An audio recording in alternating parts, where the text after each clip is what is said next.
Okay, here we are with tutorial 2 of our cutting board series or our laminated project, and in this tutorial we are going to create more boards and then eventually join these boards together. And I think our project constraints say we have to have a minimum of 4 boards. If I go back to mine back here, there we go, this one that I showed you at the beginning, I have 1 board, 2 boards, 3, but then I threw in these little accent pieces in here, so I have 5 boards here, so that qualifies.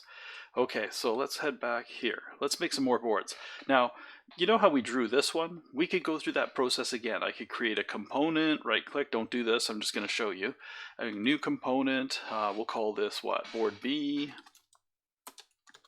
and push OK. And now I've got board B and I'm activated on board B. Then I'd make a sketch, then I'd make an extrusion. Great. But there's an easier way. So I'm going to select board B, I'm going to right click and delete it. So hopefully you didn't do that. If you did, delete it. I'm going to make board B using board A. What I'm going to do is I'm going to right click and I'm going to go copy. And then, because I'm not allowed to paste on itself, I have to make sure the top level is activated, which it is. And now I'm going to click once out in this white space somewhere, just so I'm in the white space.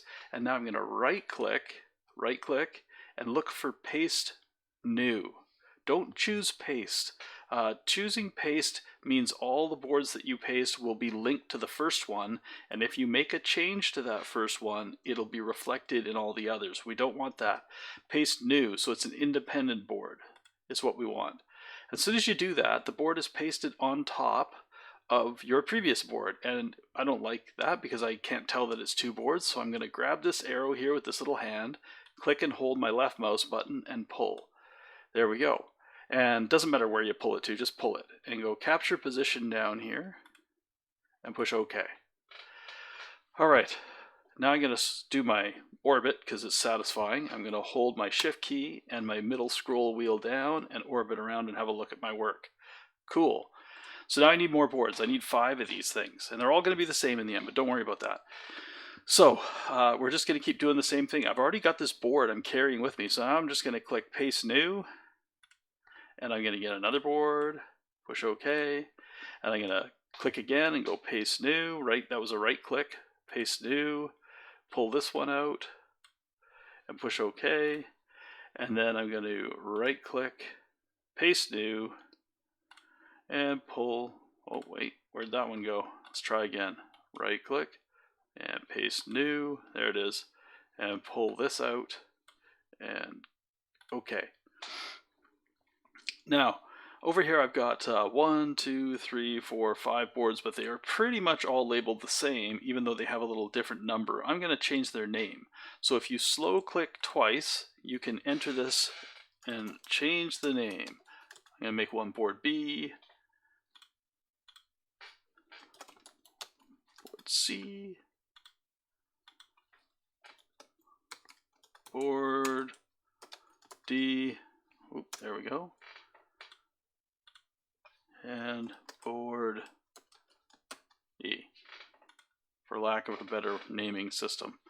So there we go, we got all these boards. If I hover over these, they highlight the board that it refers to over there on the right. Let's zoom in on this and you can see it highlight a little better. Scrolling to zoom.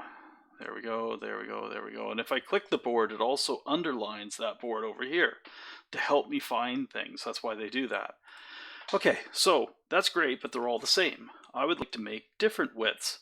And I think I said my width that I was aiming for was 12 inches wide. I have 5 boards. So I'll keep that in mind as I start making up my interesting pattern that I'm going to try and create. So maybe this first board I'm going to make wider. So it doesn't matter which board, but if I click on it, it says that's board E. So activate board E. How could I make board E different? Well, you head down to the timeline. You can see it was made with a sketch and an extrusion. Double click the sketch, or right click and push edit. And then in here, you can see the ghosts of the other boards here, but I'm going to change the width. And I think it should be, I don't know, 3.5. Enter, and push finish sketch.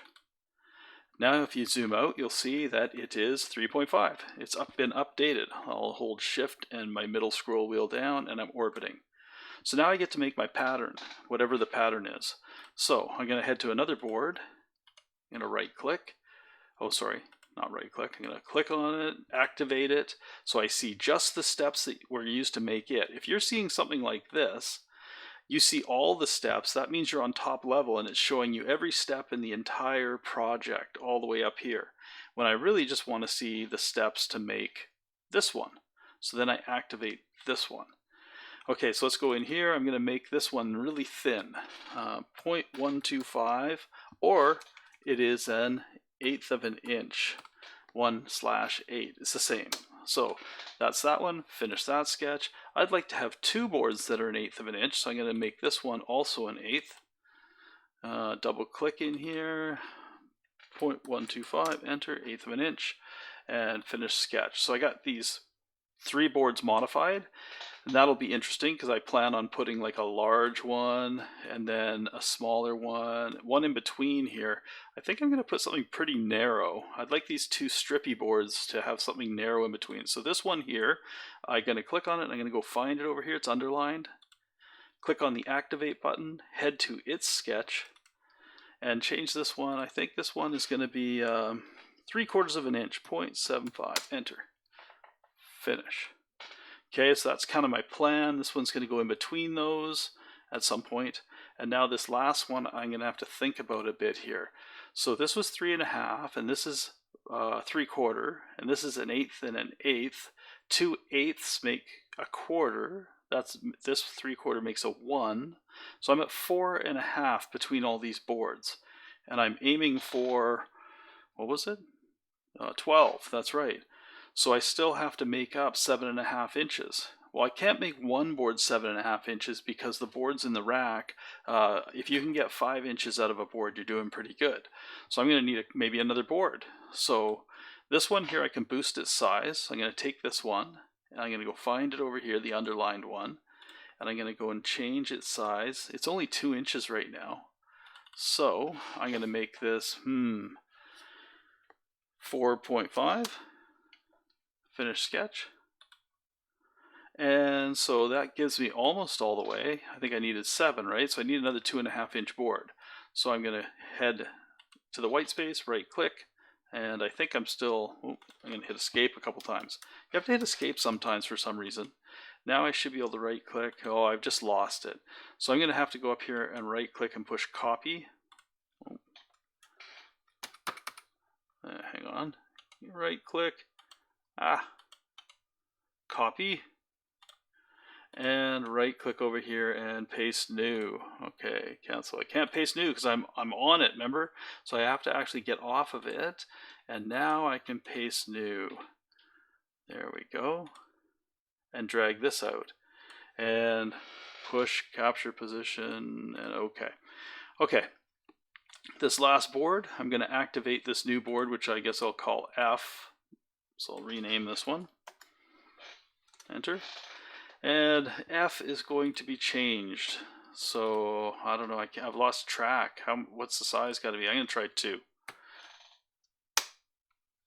And finish. We can add all these up later and see if I've achieved my 12 inches. And I can change it later. Everything can be changed later. But I got all these boards. The reason some are ghosty again is because the one that is active is the one that is solid. Everything else is hidden. So I'm going to go top level so I can activate it all. Okay, I was going to show assembly in this video, but I think I'm going to add that as the next video because that was enough. You got a bunch of boards, bunch of sticks here that we are going to eventually join together into some kind of pleasing pattern according to my creativity and the colors of wood I have. So we'll see you in the next tutorial and we'll do some assembly.